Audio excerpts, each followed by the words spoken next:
People always say family never turns on you. They're wrong because mine did. And it all started with a necklace I never touched and a lie I never saw coming.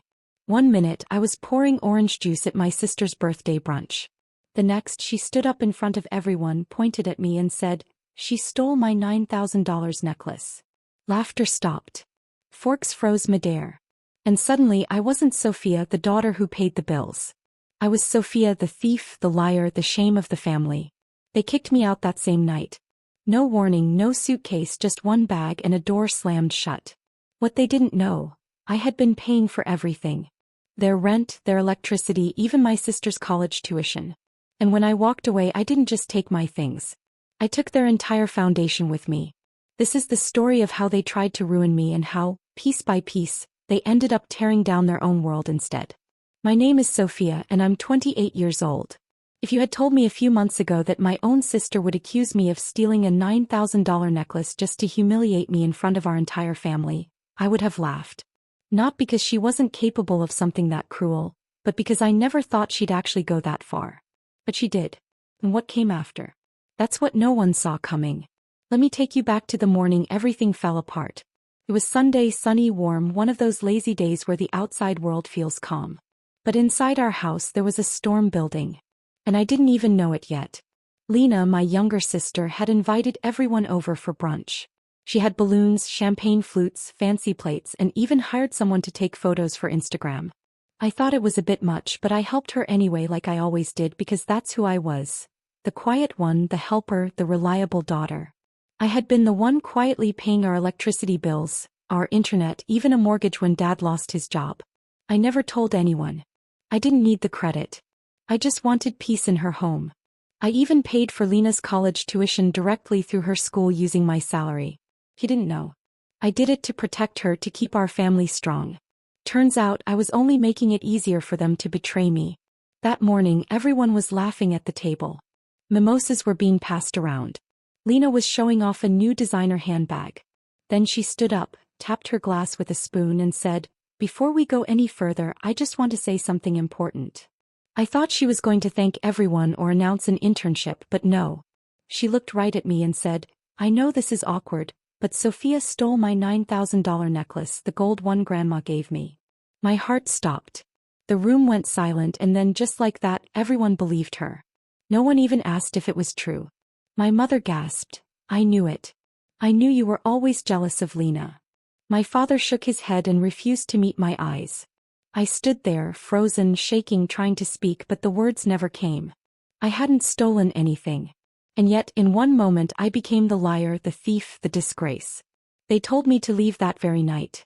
No suitcase, no goodbye, just one bag and my laptop. They didn't know what I was really about to do. They didn't know that I was the one holding their lives together. But they were about to find out.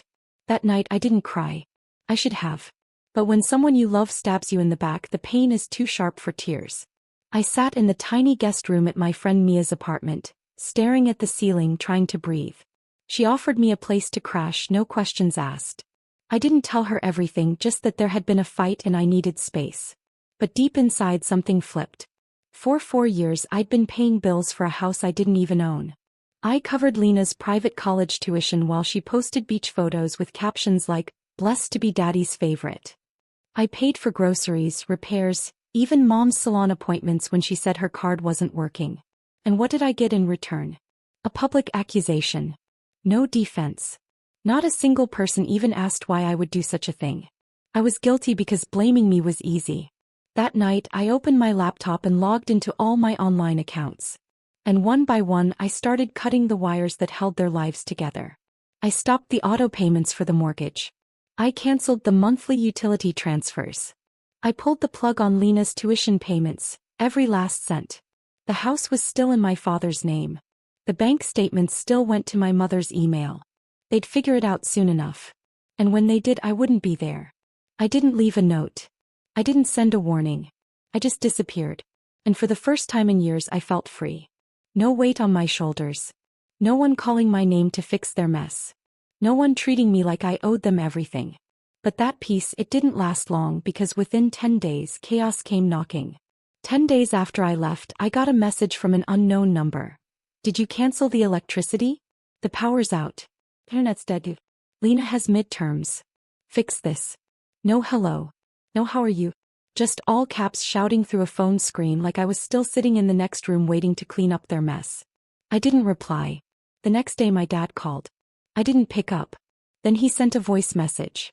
His tone wasn't angry. It was confused. Sophia, listen. I'm not sure what's going on with the bills. We're getting calls from the electric company, the gas company, even the school. Lena's saying her classes are frozen because of some payment issue. Just call me back, okay? I almost laughed. Payment issue. They still had no idea I'd been the one handling everything. By day 12, my inbox was flooded with spam from their providers. Past due notices, disconnection warnings, and alerts that Lena's tuition portal had locked her out for non-payment. By day 14 they finally figured it out. That's when my mom showed up at Mia's apartment building. How she found the address I still don't know. I didn't let her in. I watched through the peephole as she banged on the door for 5 minutes straight, screaming, "You ungrateful brat. We gave you everything. You think walking away makes you strong? It makes you pathetic." He didn't know. She didn't know they were the ones who had taken everything from me. She didn't know I had been paying for the air she breathed and the food she plated for her Instagram stories. And I wasn't going to explain it, but life has a funny way of letting the truth out even when you stay silent, because just 2 days later I got a message that changed everything. It came from Jasmine, our neighbor, and it came with proof. Jasmine had always been kind. She lived 2 houses down from us, a middle-aged single mom who ran a small photography business. When we were little, she babysat Lena and me when our parents were too busy. I hadn't spoken to her in months. So, when her name popped up in my DMs, I almost ignored it, but the message preview stopped me cold. "Sophia, I need to show you something. I heard what Lena did to you and I have proof she lied." My heart started pounding. I opened the message. She had attached an audio clip. It started with faint laughter, girls' voices, music in the background. Then Lena's voice, clear as day. Of course I planted it in her drawer. I needed people to see her for what she is. Mom always says Sophia acts so perfect, but let's see how perfect she looks when she's kicked out. I froze.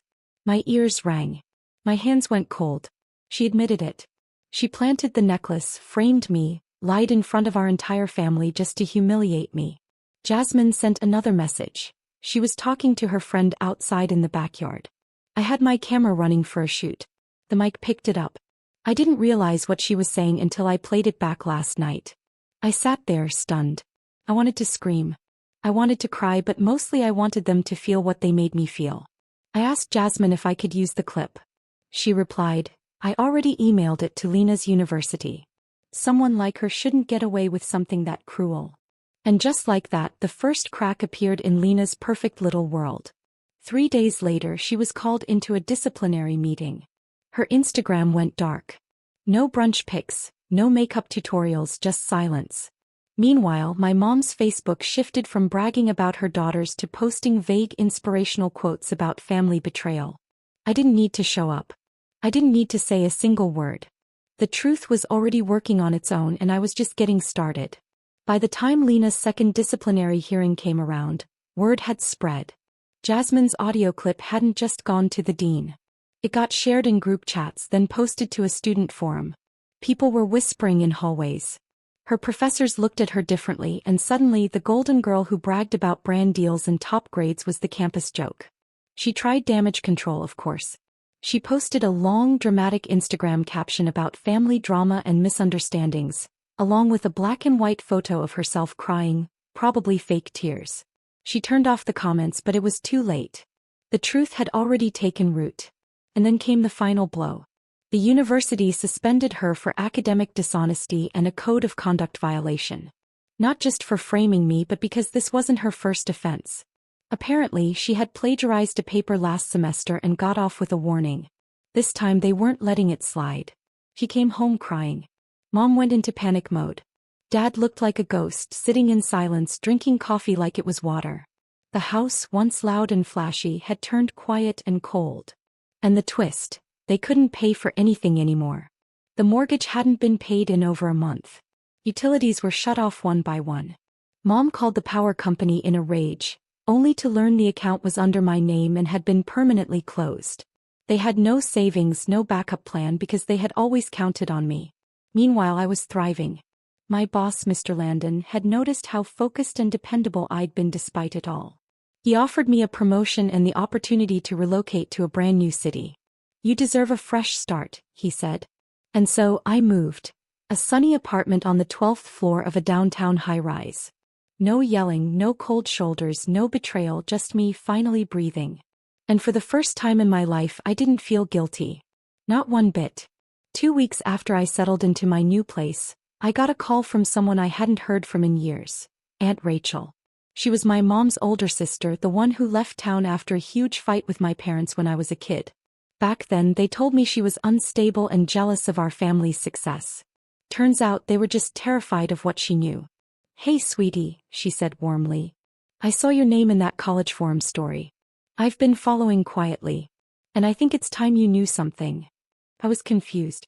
She continued, "Your grandmother, your dad's mom, left a trust fund in her will. It was meant for you. Just you." I sat up straighter. "What? Your parents didn't tell you? After she died, they convinced the lawyer not to notify you. Said you were too young and that they'd manage it until you were older. But that money was never theirs." My heart raced. "How much are we talking about?" "Just over $85,000. It was supposed to help you start your life. College, business, whatever you wanted. I only found out because I ran into the lawyer again recently. He assumed you already knew." I was speechless. They lied. They stole my future. All those years I was struggling to help them, and they were hiding money that was mine. Aunt Rachel helped me contact the lawyer and file a formal request. Within weeks, I had full access to the trust. It was real. Every last cent. That night, as I transferred the funds into my own name, I felt something deep inside me close, like a wound I didn't even realize had been open for years. This wasn't revenge. This was justice. And I knew exactly what I was going to do next. With the $85,000 trust fund finally in my hands and my full-time job now paying more than ever, I didn't just feel free. I felt limitless. For years I worked in silence. I paid their bills, fixed their problems, stayed invisible. Now I wanted to be seen on my own terms. That's when I had an idea. I used part of the money to launch a YouTube channel, Money Made Simple with Sophia. I filmed it in my small but bright apartment. My first video was called, "They Called Me a Thief, but I Was the One Paying Their Bills." It blew up overnight. Thousands of people, especially women, started commenting, "This is my story too. You're so brave for walking away. They don't deserve you." I started teaching financial basics. How to budget, how to spot toxic financial manipulation, how to leave when you're being used. Sponsors started reaching out. So did podcasts and blogs. My story became more than just mine. It became a voice for people who were tired of being the family doormat. And my parents? They eventually sold the house. Couldn't afford to keep it without my income. Lena tried starting a new social media account, pretending to be some kind of self-care coach. It didn't last. No one forgot what she did. Reputation is harder to rebuild than a bank account. One day I got a text from my mom. Just 5 words. "Can we please talk, Sophia?" I never replied because I no longer needed closure from people who once threw me out like garbage. I had found my peace. Now every time I turn on my camera, every time I press upload, I remember the moment she said I stole her necklace. And I smile because in trying to tear me down, they built the strongest version of me I've ever known. They kicked me out. So I built a kingdom. And this time no one is allowed to steal it. It's been almost a year now. A full year since I was kicked out of my childhood home with nothing but a backpack and a bruised heart. A year since I was called a liar, a thief, and a burden by the very people I had been sacrificing everything for. Funny how life works. Back then I thought I was losing everything. But really I was being set free. Now I wake up every morning in a place that's quiet, clean, and peaceful. My apartment overlooks the city skyline. I drink my coffee by the window while answering emails from clients and collaborators who respect me. I've gained over 600,000 subscribers on YouTube. I've spoken at conferences, been invited on podcasts, and helped thousands of people, especially women, cut financial ties with toxic families and start over. Sometimes I hear through extended family that my parents watch my videos in secret. Apparently they're shocked that I turned out this way, but the truth is I didn't turn out this way. I was always this woman. They just never looked closely enough to see me. And now they can watch me from afar. They can sit in the silence I once lived in.